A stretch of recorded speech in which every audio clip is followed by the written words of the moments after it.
शहीदों की चिताओं पर खड़ी कांग्रेस जिसने भारत को विभाजित किया, आज राहुल गांधी के बयान से मुझे लड़खड़ाती हुई नजर आई। सभापति महोदय, ये संविधान की बात करती हुई नजर आई और मैं 1976 का ये पूरा डिबेट लेकर आया। ये संविधान कैसे कांग्रेस ने तार तार किया, इसका कोई जवाब नहीं। केवल संविधान की ऐसे किताब नहीं होता है कि शिकारी आएगा, जाल बिछाएगा, दाना डालेगा, उसमें कोई फंसना नहीं। उसी तरह से सभी जो है फंस गए चिड़िया। पूरे सदन को जानने वाली बात है, यूपीएससी जैसी संस्था जो आईएएस और आईपीएस और ऑल इंडिया सर्विसेज को पैदा करती है, कांग्रेस का एक कार्यकर्ता बटुक सिंह 10 साल तक यूपीएससी का चेयरमैन रहा। ये यूपीएससी की हालत कर दी इन्होंने। ये चुनाव आयोग की बात करते हैं। इस देश का पहला चुनाव कमिश्नर सुकुमार सेन, जब वो रिटायर होते हैं तो उसको सूडान का ये राज्यपाल बना देते हैं। वीएस रमा देवी जब रिटायर होती है उसको हिमाचल का गवर्नर बना देते हैं। टीएन शेषन जब रिटायर होते हैं तो उसको अहमदाबाद में भारतीय जनता पार्टी के खिलाफ कैंडिडेट बना देते हैं। और एमएस गिल जब रिटायर होते हैं तो वो इस केंद्र के मंत्री 10 साल तक इसी सदन में रहते हैं। हाँ, हम आरएसएस के हैं, मुझे गर्व है कि हम आरएसएस के हैं। और आरएसएस के इसीलिए हैं कि ऋण है शरीरों में, ऋण है शहीदों का, मगर कैसे चुकाएंगे। ऋण है शहीदों का, मगर कैसे चुकाएंगे। लहू की जब तक बूंद है तब तक तिरंगा लहराएंगे। यही आरएसएस का मापदंड है और यही हमारा विषय है। ये सभी लोगों ने कांग्रेस से लेकर डीएमके, डीएमके से लेकर टीएमसी तक, वाईएसआर, सीपी ने जो है ईवीएम की बात की। ये ईवीएम की पूरी हिस्ट्री लेकर आओ सर, पूरी हिस्ट्री है। हिस्ट्री किसने, ये ईवीएम कौन लेकर आया? ये ईवीएम कांग्रेस लेकर आई सर। तीसरा सीट है ढाका, एसआईआर का डिलीशन हुआ 457, 178 सीट से वोट से आरजेडी जीती। और उसमें 298 लोग ऐसे हैं, सभापति महोदय, आपकी अध्यक्ष महोदय, आपकी जानकारी के लिए, जो विदेश में बैठे हुए हैं, दुबई में और कुवैत में, और उन्होंने यहां वोट डाल दिया। चौथी सीट है फारबिसगंज, एसआईआर का डिलीशन हुआ 1400, 221 वोट से कांग्रेस जीती। पांचवी सीट है बलरामपुर, जिसमें 1468 डिलीशन हुआ और हम जीते, एलजेपी रामविलास, 389 वोट से। इसके बाद सीट है रामगढ़, 1197 वोट से डिलीशन हुआ, 30 वोट से बहुजन समाज पार्टी जीती। और इसके बाद सीट है जहानाबाद, जहां 1832 वोट एसआईआर से डिलीशन हुआ, 793 वोट से आरजेडी जीती। हम हारने वाले हैं सर, लेकिन हम इस देश के लिए, दलितों के लिए, पिछड़ों के लिए, शेड्यूल कास्ट के लिए, शेड्यूल ट्राइब के लिए हम वोट की राजनीति नहीं करते। हम राजनीति देश की करते हैं कि जो लोग एसआईआर में, मेरे मां पिताजी का नाम कटा। क्या आपको लगता है कि यह देश जो है वो बांग्लादेशी वोटरों से जो है बिहार का चुनाव होगा, देश का चुनाव होगा? यदि तजिमुल, मैं नाम बता रहा हूं, मैं आजिम नगर का तजिमुल है, मैं नाम बता रहा हूं, पप्पू यादव बैठो, आप बैठो, मैं नाम बता रहा हूं, आजम नगर का तजिमुल है, जो 70 साल में जो है बनना चाहता था। बैठो जनाब। मुस्लिम लीग कह रही है कि लोकसभा और विधानसभा में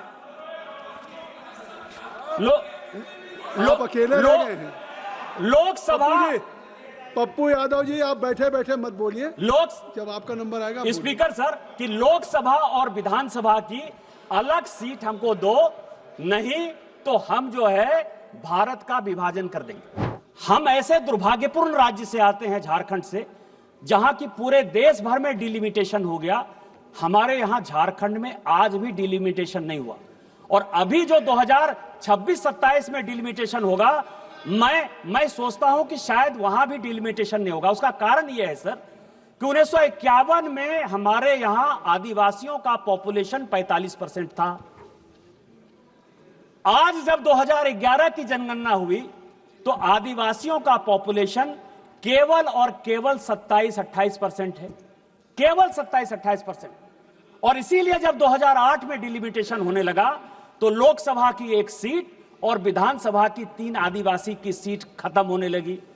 सभी पॉलिटिकल पार्टी ने यह फैसला किया कि आदिवासियों का सीट कम नहीं होना चाहिए और इस कारण से हमारे यहां डिलिमिटेशन नहीं हुआ। आज जब जनगणना होगी सर तो हमारे यहां मुश्किल से 20 से 22% आदिवासी होंगे। जिस मुसलमान की आबादी 9% थी, आज उस मुसलमान की आबादी 2011 में 24% है। पूरे देश भर में मुसलमान 4% बढ़े हैं, पूरे देश भर में मुसलमान 4% बढ़े हैं। हमारे यहां रोजगार का एक साधन नहीं है, लोग विस्थापन और पलायन के शिकार हैं। इसके बावजूद भी 15% मुसलमान कौन हैं? वो सभी बांग्लादेशी घुसपैठिए हैं, जिसके आधार पर कांग्रेस, जेएमएम, टीएमसी चुनाव जीतती है और इसी कारण से वो एसआईआर का विरोध करती है। ये 2011 की बात कर रहे हैं हम। I am not talking about 2025। उस वक्त हमारा होम मिनिस्टर नहीं था, कांग्रेस का था। आपने उसको बचाया है, आपने, सीपीएम ने और कांग्रेस ने मिलकर मुसलमान को लाया है, इसीलिए एसआईआर का विरोध कर रहे हैं, इसीलिए ईवीएम का विरोध कर रहे हैं आप। लेकिन आप ये देख लीजिए, आप कांग्रेस का देख लीजिए, गांधी परिवार को छोड़कर कोई दूसरा बनता नहीं और जो बनता है उसकी स्थिति सीताराम केसरी टाइप हो जाती है, उसके धोती खोल दिए जाते हैं। ये जो कांग्रेस है, ये कांग्रेस जिन्ना से लेकर सलमान रश्दी तक, जिन्ना से लेकर सलमान रश्दी तक वोट बैंक के अपीजमेंट में फंसी हुई है। ये फजलुल हक से लेकर साहबानों तक और राजा महमूदाबाद से लेकर बाबरी मस्जिद तक केवल मुस्लिम परस्त राजनीति बनाई हुई है। राजा महमूदाबाद जो कि मुस्लिम लीग के अध्यक्ष हुए, जिन्होंने भारत का विभाजन किया, उनकी पूरी संपत्ति आपको ध्यान हो, जिसको कि नरेंद्र मोदी जी को कानून बनाना पड़ा, जो पाकिस्तान में बैठा है, उसकी पूरी संपत्ति को कांग्रेस ने दे दिया। सर यही कांग्रेस का इतिहास है, बहुत पुरानी बात नहीं है, 2012 की बात है। आए थे हरिभजन को ओटन लगे कपास, पौधा पहाड़ निकली चुईया। शहीदों की चिताओं पर खड़ी कांग्रेस जिसने भारत को विभाजित किया, आज राहुल गांधी के बयान से मुझे लड़खड़ाती हुई नजर आई सभापति महोदय। ये संविधान की बात करती हुई नजर आई और मैं 1976 का ये पूरा डिबेट लेकर आया। ये संविधान कैसे कांग्रेस ने तार-तार किया, इसका कोई जवाब नहीं। केवल संविधान की ऐसे किताब नहीं होता है कि शिकारी आएगा, जाल बिछाएगा, दाना डालेगा, उसमें कोई फंसना नहीं। उसी तरह से सभी जो है फंस गए चिड़िया। ये संविधान का किताब जो है राहुल गांधी और उनकी पार्टी के लिए केवल एक उसी प्रकार की कहावत है सभापति महोदय। आप ये समझें, ये 76 में स्वर्ण सिंह की कमेटी बनी 1975 में, उन्होंने सारे इंस्टीट्यूशन को खत्म कर दिया अध्यक्ष महोदय, जिसके लिए आज फिर से लगे हुए हैं। इस संविधान में 121 बार राष्ट्रपति का जिक्र है। इस संविधान में 121 बार राष्ट्रपति महोदया का जिक्र है, महोदय का जिक्र है। आपको आश्चर्य होगा कि एक संशोधन के माध्यम से राष्ट्रपति के सारे अधिकार को कांग्रेस ने खत्म कर दिया। राष्ट्रपति रबर स्टैंप हो गया। राष्ट्रपति जो कैबिनेट कह कर देगी उस पर मोहर मारना उसका अंतिम लक्ष्य हो गया। राष्ट्रपति का इंस्टीट्यूशन खत्म हो गया। इंदिरा गांधी ने इसी वोट चोरी करके जब रायबरेली का चुनाव जीता और जब फैसला हुआ कोर्ट का, तो ऐसा सिचुएशन इस व्यक्ति ने पैदा किया, इस पार्टी ने पैदा किया कि आपको आश्चर्य होगा कि 3 जज को बाईपास करके एक ऐसे चीफ जस्टिस को बना दिया जो 8.5 साल तक इसका मुख्य न्यायाधीश रहा। प्रेस की पूरी स्वतंत्रता खत्म हो गई। इंडियन एक्सप्रेस के एडिटर रामनाथ गोयनका से लेकर सारे लोग जो कुछ को कहते थे, और ये केवल इस संविधान संशोधन में हुआ। आज वो इंस्टीट्यूशन की बात करते थे, यूपीएससी जैसी संस्था, और ये पूरे सदन को जानने वाली बात है, यूपीएससी जैसी संस्था जो आईएएस और आईपीएस और ऑल इंडिया सर्विसेज को पैदा करती है। कांग्रेस का एक कार्यकर्ता बटुक सिंह 10 साल तक यूपीएससी का चेयरमैन रहा। ये यूपीएससी की हालत कर दी इन्होंने। ये चुनाव आयोग की बात करते हैं। इस देश का पहला चुनाव कमिश्नर, इस देश का पहला चुनाव कमिश्नर सुकुमार सेन, जब वो रिटायर होते हैं तो उसको सूडान का ये राज्यपाल बना देते हैं। वीएस रमा देवी जब रिटायर होती है उसको हिमाचल का गवर्नर बना देते हैं। टीएन शेषन जब रिटायर होते हैं तो उसको अहमदाबाद में भारतीय जनता पार्टी के खिलाफ कैंडिडेट बना देते हैं। और एमएस गिल जब रिटायर होते हैं तो वो इस केंद्र के मंत्री 10 साल तक इसी सदन में रहते हैं। किस चुनाव आयोग की बात करते हो? किस ईमानदारी की बात करते हो? किस पारदर्शिता की बात करते हो? कौन सी कांग्रेस की बात करते हो? सीबीआई की बात कर रहे थे। अश्वनी कुमार जो सोनिया गांधी जी और राहुल गांधी का सिक्योरिटी अफसर था, वो सीबीआई का डायरेक्टर बनाया जाता है। रंजीत सिन्हा जो कांग्रेस के अहमद पटेल के यहां रोज बैठता था और जिसकी डायरी पकड़ाई कि उसने कांग्रेस के कितने नेता कब कहां गए, उसको सीबीआई का डायरेक्टर बना देता। कौन सी बात कर रहे हो यार? सीबीआई का यही हाल, आईबी का यही हाल। एमके नारायण को जो है ढोते रहे, कभी गवर्नर बना दिए, केवल कभी नेशनल सिक्योरिटी एडवाइजर बना दिए। किस तरह की बात करते हो? हां, हम आरएसएस के हैं, हम आरएसएस के हैं। मुझे गर्व है कि हम आरएसएस के हैं, और आरएसएस के इसीलिए हैं कि ऋण है शरीरों में, ऋण है शहीदों का, मगर कैसे चुकाएंगे? ऋण है शहीदों का मगर कैसे चुकाएंगे? लहू की जब तक बूंद है तब तक तिरंगा लहराएंगे। यही आरएसएस का मापदंड है और यही हमारा विषय है। अध्यक्ष महोदय, वोट चोरी और एसआईआर, ये पूरा डॉक्यूमेंट जो है राहुल गांधी के लिए ही लेके आया। ये 1980 का, अध्यक्ष महोदय, ये 1980 का कांग्रेस का, ये क्या करना चाहते हैं ये देश को जानने वाला विषय है सर। और मैं सबसे पहले ये बताऊंगा, ये 1980 का जवाब है पी शिवशंकर का, कांग्रेस के मंत्री थे। इंद्रजीत गुप्ता जो है उन्होंने प्रश्न पूछा और ये कॉन्स्टिट्यूएंसी वाइज बिहार का ही चुनाव, चूंकि अभी डॉक्टर संजय जायसवाल बोल रहे थे, बिहार के काफी लोग बोले कि एसआईआर के बाद हम बड़े बहुमत से जीत कर आए हैं। आपको आश्चर्य होगा सर कि 324 की विधानसभा थी, 324 की, पूरे लिस्ट के साथ है, मैंने नहीं दिया, वो पी शिवशंकर ने इस फ्लोर पर दिया है। 81 विधानसभा में दोबारा पोल करना पड़ा, काउंटर मांड हुआ था। और इस 81 विधानसभा में यदि आप कहेंगे तो उसका नाम पढ़ दूंगा सर। विश्रामपुर में 50 जगह जो है बैलेट बॉक्स छीन लिए गए रास्ते में आते हुए। पांकी में बूथ नंबर 28 पर जो है सारे छीन लिए गए। रफीगंज में, नोखा में, भभुआ में, दिनारा में, काराकरी में, मसरख में, बख्तियारपुर में, बाढ़ में, 81 जगह पर चुनाव काउंटर मांड हुआ था सर। इसी बैलेट पेपर के कारण schedule caste, schedule tribe, OBC को वोट नहीं देने दिया जा रहा था सर। आज क्या आप फिर से वही वापस आना चाहते हैं?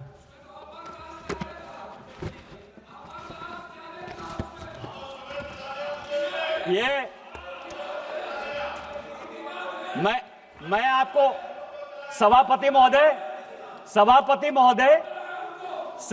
महोदय, ये सभी लोगों ने कांग्रेस से लेकर डीएमके से लेकर टीएमसी तक वाईएसआरसीपी ने जो है ईवीएम की बात की। ये ईवीएम की पूरी हिस्ट्री लेकर आओ सर, पूरी हिस्ट्री है। हिस्ट्री किसने, ये ईवीएम कौन लेकर आया? ये ईवीएम कांग्रेस लेकर आई सर। पहली बार ईवीएम, आपकी जानकारी के लिए, 1987 में पायलट प्रोजेक्ट के नाते राजीव गांधी जी लेकर आए। ये ईवीएम की पूरी हिस्ट्री है। और 91 में जब नरसिम्हा राव की सरकार आई तो उन्होंने तय किया कि ईवीएम आएगा, और ईवीएम आएगा ऐसे नहीं आएगा सर,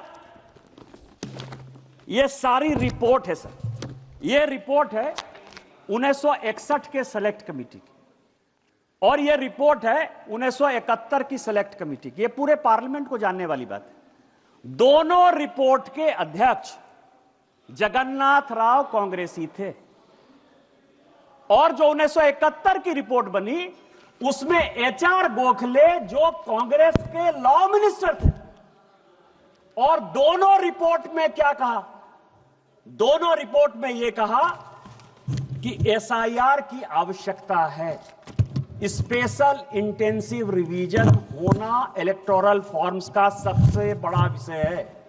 1961 में भी यही कहा, 1971 में भी यही कहा, और दूसरी बात कही 1961 में कि चुनाव इलेक्ट्रॉनिक वोटिंग मशीन से होनी चाहिए, क्योंकि राजस्थान के तत्कालीन, जिस राज्य से आप आते हैं सर, राजस्थान के तत्कालीन मुख्यमंत्री मोहनलाल सुखाड़िया का भी चुनाव अवैध इसी आधार पर हुआ था कि पूरे के पूरे बूथ लूट लिए गए।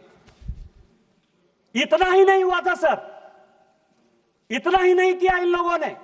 यदि चौटाला की बात करें तो पूरा का पूरा मेहम का चुनाव काउंटरमांड हो गया था। पटना का चुनाव पूरा आरजेडी ने लूट लिया था। इंद्र कुमार गुजराल प्रधानमंत्री के तौर पर वहां चुनाव लड़ने के लिए गए थे, पूरा का पूरा उन्होंने लूट लिया था, और इस कारण से कहा गया कि ईवीएम की आवश्यकता है, नहीं ईवीएम होगा तो ये चुनाव पूरे रिगिंग हो गए। दूसरा, अटल बिहारी वाजपेयी जी इस कमेटी के मेंबर थे और एल.के. आडवाणी मेंबर थे। उन्होंने कहा कि बूथ वाइज ही काउंटिंग करो, क्योंकि आप लोग जब चुनाव के रोल को घुमाते हो तो उसमें बूथ से पता नहीं चलता है। तो क्या तर्क दिए गए आपको पता है सर? यह तर्क यह दिया गया कि बूथ वाइज यदि काउंटिंग करने लगेंगे तो जितने ये गुंडे बदमाश मवाली हैं वो वोटरों को मारेंगे। इसीलिए आपको ध्यान हो, उस वक्त काउंटिंग वो होती थी जिसमें कि सभी बूथों को मिला दिया जाता था और जिसमें इनको रिगिंग करने की सबसे बड़ी सुविधा होती सर।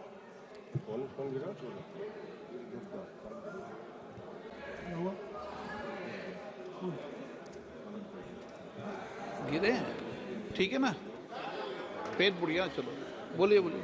अध्यक्ष महोदय, बड़ा ये लोग, मैं आपको बताऊं कि इतिहास के पन्नों को तोड़ना मरोड़ना यदि कोई सीखे तो उसको कांग्रेस से सीख जरूर लेनी चाहिए सर। चलो बाहर ले लेना, बाहर पैर मुड़ा, कोई दिक्कत। यदि किसी को इतिहास के पन्नों को तोड़ना और मरोड़ना है तो उसको कांग्रेस से सीख लेनी चाहिए। आज कांग्रेस के वक्ता ने बड़ा भाषण देते हुए कहा कि राजीव गांधी जी ने 1988 में इस देश का इलेक्टोरल रिफॉर्म्स का सबसे बड़ा संशोधन किया। और क्या संशोधन किया?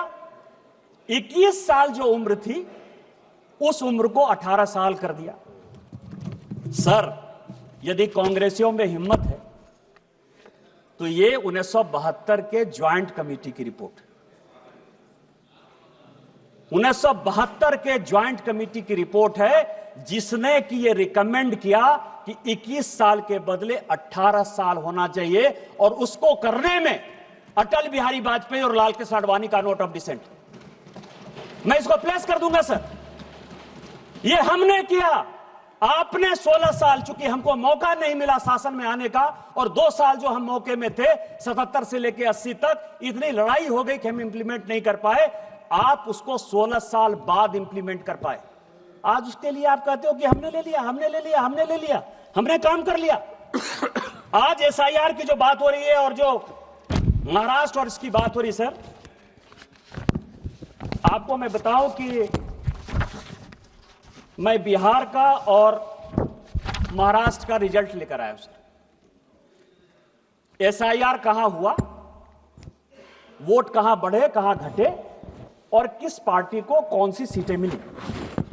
बिहार का सर, कॉन्स्टिट्यूएंसी का नाम है वाल्मीकि नगर, डॉक्टर संजय जायसवाल बैठे हुए हैं, उनके बगल की कॉन्स्टिट्यूएंसी है। वोट का डिलीशन हुआ 2311।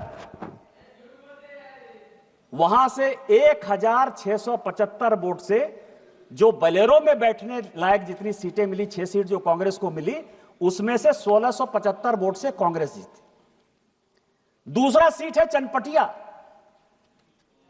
एसआईआर से डिलीशन हुआ 1033, इंडियन नेशनल कांग्रेस 602 वोट से जीती। तीसरा सीट है ढाका, एसआईआर का डिलीशन हुआ 457, 178 सीट से वोट से आरजेडी जीती। और उसमें 298 लोग ऐसे हैं, सभापति महोदय, आपकी अध्यक्ष महोदय, आपकी जानकारी के लिए, जो विदेश में बैठे हुए हैं, दुबई में और कुवैत में, और उन्होंने यहां वोट डाल दिया। चौथी सीट है फारबिसगंज, एसआईआर का डिलीशन हुआ 1400, 221 वोट से कांग्रेस जीती। पांचवी सीट है बलरामपुर, जिसमें 1468 डिलीशन हुआ और हम जीते, एलजेपी रामविलास 389 वोट से। इसके बाद सीट है रामगढ़, 1197 वोट से डिलीशन हुआ, 30 वोट से बहुजन समाज पार्टी जीती।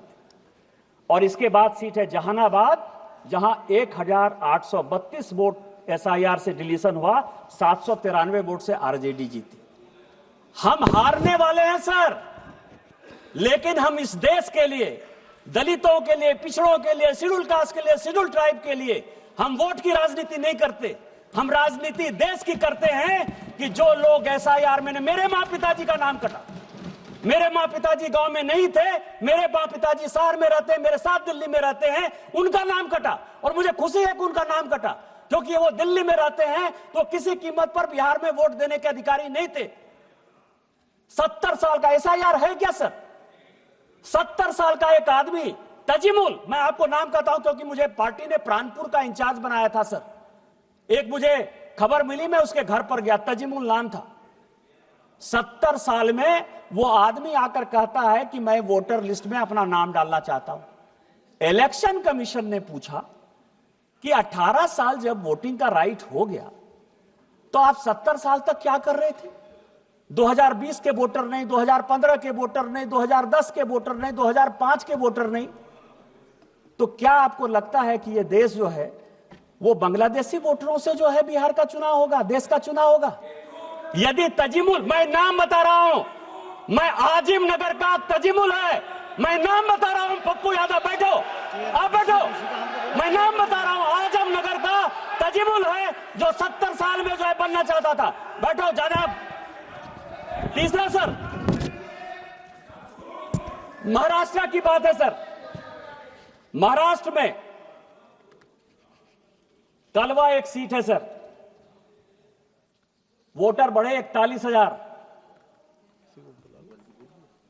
सुप्रिया सुले जी के पार्टी के जितेंद्र आहवाट जीते 96,000 वोट से।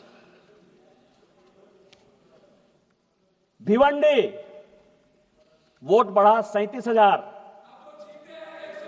52,000 वोट से रईस कसाम शेख चुनाव जीते सर।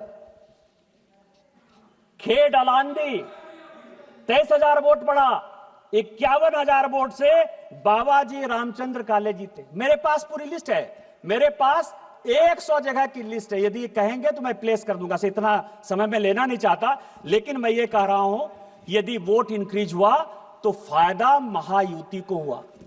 एसआईआर में वोट यदि डिलीट हुआ तो फायदा आरजेडी कांग्रेस को हुआ। इसके बाद भी आपको जो है एसआईआर खराब लग रहा है। एसआईआर क्यों ये विरोध कर रहे हैं सर? उसके पीछे का रीजन मैं आपको बता देता हूं। जो कल माननीय प्रधानमंत्री जी ने कहा, ये किताब लेकर आया हूं sir, Indian national Congress and the Muslims. 1905 में 6 में जब मुस्लिम लीग बनी, 1905 में जब बिहार बंगाल का विभाजन हुआ और जब मुस्लिम लीग बनी सर, तो कांग्रेस ने समय समय पर, वैसे सोनिया गांधी जी सारा चिट्ठी लेकर चली गई हैं सर, लेकिन इस राइटर ने 2010 में सोनिया गांधी से परमिशन लेके कई एक लेटर जवाहरलाल नेहरू के, फजलुर रहमान के साथ, कई एक लेटर जवाहरलाल नेहरू के जिन्ना के साथ वो उन्होंने दिए। क्या क्या कारण था सर? भारत के विभाजन का कारण 1930 में जब स्टार्ट हुआ, 1928 में जब स्टार्ट हुआ, तो कांग्रेस ने किस तरह से मुस्लिम परस्त वोट की राजनीति के लिए कॉम्प्रोमाइज किया, इसका यह पूरा हिसाब किताब इसमें है सर। और इसी में इलेक्टोरल रिफॉर्म्स और एसआईआर है। सर, मुस्लिम लीग कह रही है कि लोकसभा और विधानसभा में आप अकेले रह गए हैं। लोकसभा, पप्पू यादव जी आप बैठे बैठे मत बोलिए, जब आपका नंबर आएगा स्पीकर सर, कि लोकसभा और विधानसभा की अलग सीट हमको दो, नहीं तो हम जो है भारत का विभाजन कर देंगे।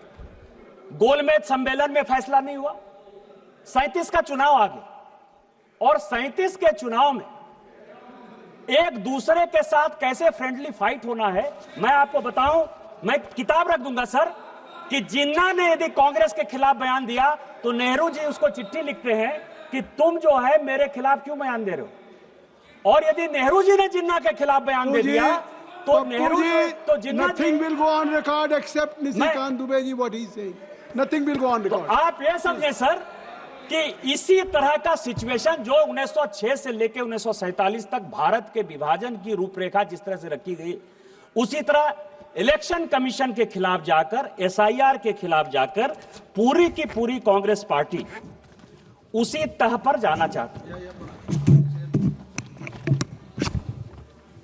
मैं ये है सर, आप एसआईआर के तह तक जाइए।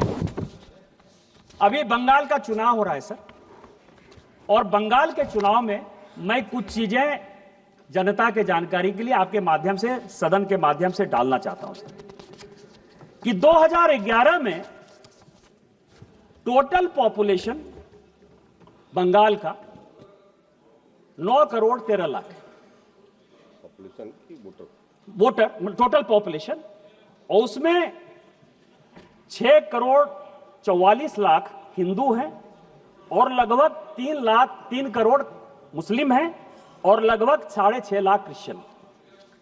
अब आप समझें कि कुछ ऐसे जिले हैं सर, वो जिले हैं दार्जिलिंग, बांकुड़ा, पुरुलिया, दिनाजपुर, मालदा, मुर्शिदाबाद, बीरभूम, जिन लोगों ने 24 परगना, जिनकी आबादी 1951 से मैं तुलना करना चाहता हूं सर, और आज जो है 2011, क्योंकि अभी अंतिम जनगणना यही हुई है, और यह सबको जानने की आवश्यकता है। इसीलिए जानने की आवश्यकता है एसआईआर की, क्यों आवश्यकता है, कि मैं जिस संथाल परगना से हूं सर, मैं जिस संथाल परगना से एमपी हूं, 1951 में हम सभी schedule caste, schedule tribe, OBC सब की बात करते हैं। हम ऐसे दुर्भाग्यपूर्ण राज्य से आते हैं, झारखंड से, जहां की पूरे देश भर में डिलिमिटेशन हो गया, हमारे यहां झारखंड में आज भी डिलिमिटेशन नहीं हुआ। और अभी जो 2026-27 में डिलिमिटेशन होगा, मैं सोचता हूं कि शायद वहां भी डिलिमिटेशन नहीं होगा। उसका कारण यह है सर कि 1951 में हमारे यहां आदिवासियों का पॉपुलेशन 45% था। आज जब 2011 की जनगणना हुई तो आदिवासियों का पॉपुलेशन केवल और केवल 27-28% है, केवल 27-28%। और इसीलिए जब 2008 में डिलिमिटेशन होने लगा तो लोकसभा की 1 सीट और विधानसभा की 3 आदिवासी की सीट खत्म होने लगी। सभी पॉलिटिकल पार्टी ने यह फैसला किया कि आदिवासियों का सीट कम नहीं होना चाहिए, और इस कारण से हमारे यहां डिलिमिटेशन नहीं हुआ। आज जब जनगणना होगी सर, तो हमारे यहां मुश्किल से 20 से 22% आदिवासी होंगे। जिस मुसलमान की आबादी 9% थी, आज उस मुसलमान की आबादी 2011 में 24% है। पूरे देश भर में मुसलमान 4% बढ़े हैं, पूरे देश भर में मुसलमान 4% बढ़े हैं। हमारे यहां रोजगार का एक साधन नहीं है, लोग विस्थापन और पलायन के शिकार हैं। इसके बावजूद भी 15% मुसलमान कौन हैं? वो सभी बांग्लादेशी घुसपैठिए हैं, जिसके आधार पर कांग्रेस, जेएमएम, टीएमसी चुनाव जीतती है, और इसी कारण से वो एसआईआर का विरोध करती है। आप इसको देखिए सर, चुनाव का मैं आपको बताऊं, 24 परगना 24 परगना में 1941 में मुस्लिम वोट जो है वो 32% था। जब भारत स्वतंत्र हुआ और जब बांग्लादेश बन गया तो 24 परगना में मुस्लिम का आबादी 1951 में केवल 23% था। और आज 2011 की जनगणना के हिसाब से ये फिर से 33% है। फिर से 33% है। पूरे देश भर में मुसलमान इन दिनों में 4% बढ़े हैं। 24 परगना में 13%, 14% कैसे बढ़े, इसका जवाब कौन देगा? कोलकाता सर, कोलकाता में ये 2011 की बात कर रहे हैं हम। I am not talking about 2025। उस वक्त हमारा होम मिनिस्टर नहीं था, कांग्रेस का था। आपने उसको बचाया है, आपने, सीपीएम ने और कांग्रेस ने मिलकर मुसलमान को लाया है। इसीलिए एसआईआर का विरोध कर रहे हैं, इसीलिए ईवीएम का विरोध कर रहे हैं आप। कोलकाता 1941 में 24% था। जब भारत स्वतंत्र हुआ तो 12% रह गए सर, केवल 12%। यह आपको भी देखने की बात है काकोली जी, 5 साल के बाद आपका बच्चा नहीं जीत कर आएगा, मुसलमान जीत कर आएगा जो बांग्लादेशी होगा। एक मिनट निशिकांत जी, ये जो अपनी फिगर, हर मेंबर को अपनी फिगर देंगे, अगर कोई चुनौती देता है तो उसके लिए मैं कहूंगा ये अपना कॉन्फिगरेट कर देंगे, तो ऐसा नहीं है। आप बैठिए, आपको अर्टिकुलेट कर देंगे, अर्टिकुलेट कर देंगे। 12% था सर। आज 2011 की जनगणना के हिसाब से, 2011 की जनगणना के हिसाब से स्पीकर सर वो 22% है। 10% मुसलमान कोलकाता में बढ़े हैं सर। मालदा और मुर्शिदाबाद, मालदा में मुस्लिम 28% था। जब भारत स्वतंत्र हुआ तो वो 22% पर आ गया। आज मालदा में 46% है, मुर्शिदाबाद में 46% है। आप और इसीलिए लालजी जी आप बैठ जाएं, लालजी बैठ जाएं, माननीय सदस्य बैठ जाएं। ये निशिकांत दुबे जी, माननीय निशिकांत दुबे जी आप सुन लें। निशिकांत दुबे जी ने ये आज चुनाव सुधार पे बात नहीं कह रहे हैं, इसके पहले भी डेमोग्राफी के बारे में ये कई बार सवाल उठा चुके हैं इस सदन में, तो ये इनको मैंने अलाउ किया, इनको करने दिए। आप बैठिए सर। आप नहीं डिक्टेट करेंगे, नहीं सर। आप जाति जनगणना की मांग करते हैं, आप जाति जनगणना की मांग करते हैं, और अगर वो जातियों की जनसंख्या, गौरव गोगोई जी, अगर आप एक तरफ जाति जनगणना की मांग करते हैं और वो जाति की जनसंख्या दे रहे हैं, तो ये जनसंख्या वो दे सकते हैं, जाति की जनसंख्या दे सकते हैं। सर 24 नवंबर 1980 लाल कृष्ण आडवाणी जी का प्रश्न है इलेक्टोरल रिफॉर्म्स, और वो कह रहे हैं सर, अभी राहुल गांधी जी बड़ा लंबा बोल कर गए कि प्रधानमंत्री जी मेंबर हैं, अमित शाह जी मेंबर हैं, मैं अकेले मेंबर हूं, मेरी बात नहीं सुनी जाती है। ये 24 नवंबर 1980 का लाल कृष्ण आडवाणी का पार्लियामेंट में इलेक्टोरल रिफॉर्म्स पर क्वेश्चन है सर, और उसका जवाब शिवशंकर जी देते हैं। शिवशंकर जी ये देते हैं, रिकॉर्ड का चीज है सर, कि चुनाव आयोग बहुत ही ईमानदारी से काम कर रहा है, इसीलिए अपोजिशन के किसी नेता को उसके सिलेक्शन प्रोसेस में इन्वॉल्व करने की आवश्यकता नहीं।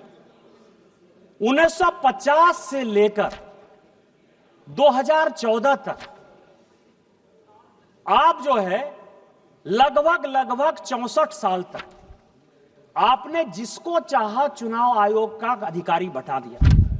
मदर टेरेसा पर जिस आदमी ने किताब लिखा, जो ज्वाइंट सेक्रेटरी के लिए एमपैनल नहीं हुआ, एडिशनल सेक्रेटरी के लिए एमपैनल नहीं हुआ, सेक्रेटरी के लिए एमपैनल नहीं हुआ, वो नवीन चावला चीफ इलेक्शन कमिश्नर हो गया।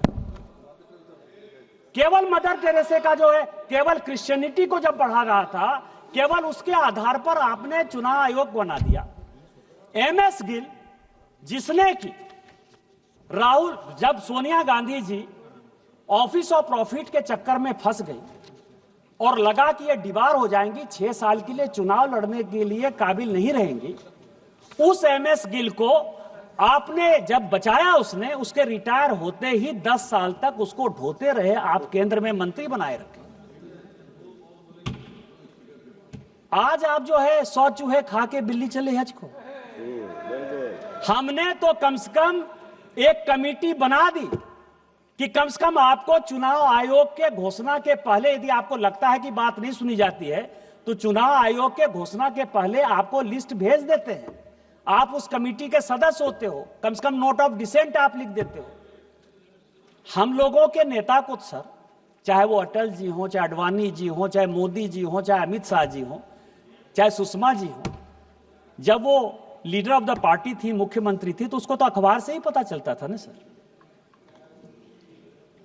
1980 में आपने कहा कि introduction of electronic gadget for the purpose of exercise of votes हम इंप्लीमेंट करने वाले हैं।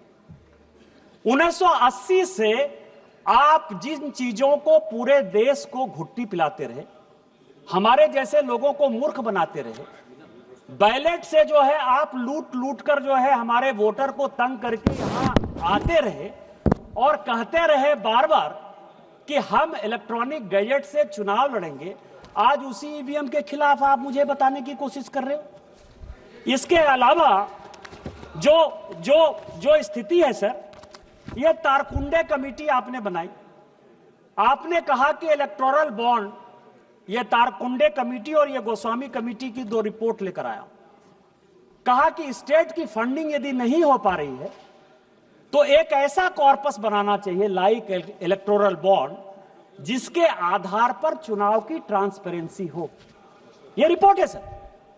और दिनेश गोस्वामी साहब, आपको पता है कि केंद्र में मंत्री थे।